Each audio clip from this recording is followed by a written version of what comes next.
To Sameer Vivaan जहर लखनऊ से। और आज हमारे खास शो समीर विवान जहर शो के खास गेस्ट के रूप में भाजपा पूर्व मंडल अध्यक्ष सर धीरेन्द्र धीरवाड़ जी, आपका बहुत हार्दिक स्वागत है। नमस्कार जी।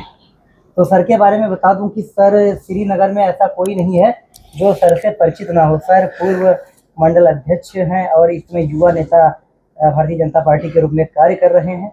तो सर एक राजनीति की शुरुआत आपकी कहाँ से हुई? नमस्कार, मैं आपके चैनल के माध्यम से आप सबके दर्शकों का स्वागत करता हूं, अभिनंदन करता हूं।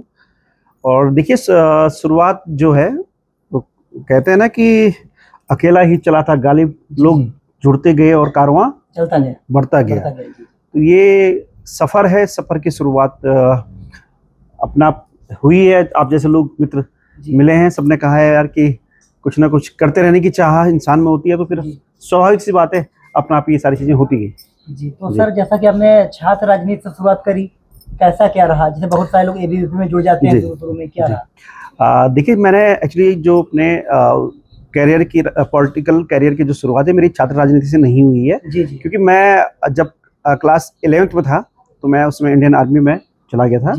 और उसके बाद फिर हमने 15 साल मैंने इंडियन आर्मी में अपनी सेवा दी, 2002 से 2017 तक।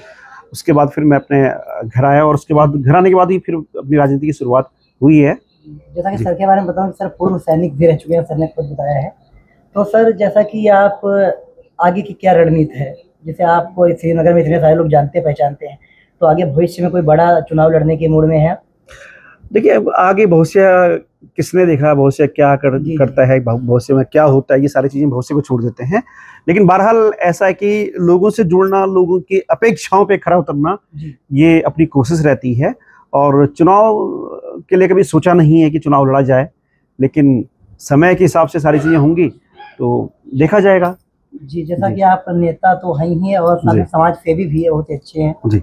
और तो सर जैसा कि अभी देश में ऑपरेशन सिंदूर हुआ जी, इसके बारे में क्या प्रतिक्रिया है? ऑपरेशन सिंदूर के बारे में क्रिया और प्रतिक्रिया जी। मैं अगर अपनी प्रतिक्रिया की बात करूं तो आप देखिए कि इतिहास रचा गया है जी। हमारी जो भारतीय सेना है, भारतीय सेना और देश के जो हमारे यशस्वी प्रधानमंत्री हैं माननीय नरेंद्र मोदी जी, उनके कुशल नेतृत्व में बहुत शानदार इस बार जो है पाकिस्तान को जवाब मिला है। पाकिस्तान को इस बार ऐसा महसूस हुआ है, ऐसी असहजता महसूस हुई है कि आप ये लगाइए कि पाकिस्तान में लोग भारत माता की जय के नारे लगा रहे हैं। तो ऑपरेशन सिंदूर एक बहुत ही सफल ऑपरेशन रहा है। सर जैसा कि विपक्षी लोग कह रहे हैं कि वो लोग डर गए हैं, तो इसके बारे में क्या कहेंगे आप? कौन डर गया है? पहली बात विपक्ष डर गया है जी। विपक्ष की हवा टाइट हो गई है कि दो आने वाले जो चुनाव हैं उन पे कोई मुद्दा ही नहीं रहा। देखिए, पहले मोदी जी और योगी जी ने और देश के हमारी जो मैं कह सकता हूँ प्रधानमंत्री जी हैं, उनके कुशल नेतृत्व में इस प्रकार के ऑपरेशन होना।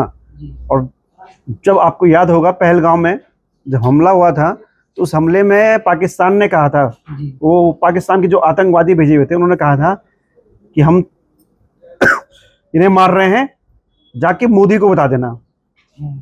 और मोदी ने क्या किया? मोदी ने पूरे विश्व के सामने बता दिया कि भारत की तरफ निगाह जो डालेगा उसका हश्र यही होगा, वो निस्तो नाबद होगा। ये आपने देखा कि किस प्रकार से 100 आतंकवादी वहां मारे हैं। और लगातार ऑपरेशन सिंदूर अभी रुका नहीं है, चल रहा है। इसके माध्यम से अनेक आतंकवादियों को जो 72 हुरों के पास भेजा जा रहा है। और सर जैसा कि माननीय योगी आदित्यनाथ महाराज जी, जो कि हमारे लखनऊ में रहते हैं और यूपी के मुख्यमंत्री हैं, और उनका जो पैतृक गांव है जो तो पौड़ी गढ़वाल में है, तो आप लोग इसके बारे में क्या कहेंगे आप? देखिए, आदित्य योगी नाथ जी और वो कहते हैं ना कि सबसे बड़ी बात मैं आपको बताऊंगा, महाराज जी का एक सिस्टम है, किसी भी काम में वो डिले नहीं करते हैं। आपने देखा कि आप उत्तर प्रदेश से आते हैं, आपके उत्तर प्रदेश में पहले कितना माहौल था और आज उत्तर प्रदेश की कंडीशन क्या है आप अच्छे से जानते हैं। उत्तर प्रदेश के अंदर उन्हें बुलडोजर बाबा के नाम से जाना जाता है। और बहुत अच्छी बात है कि देश के अंदर उत्तर प्रदेश जैसे बड़े राज्य में वो जो है बतौर मुख्यमंत्री कार्य कर रहे हैं। लगातार अपने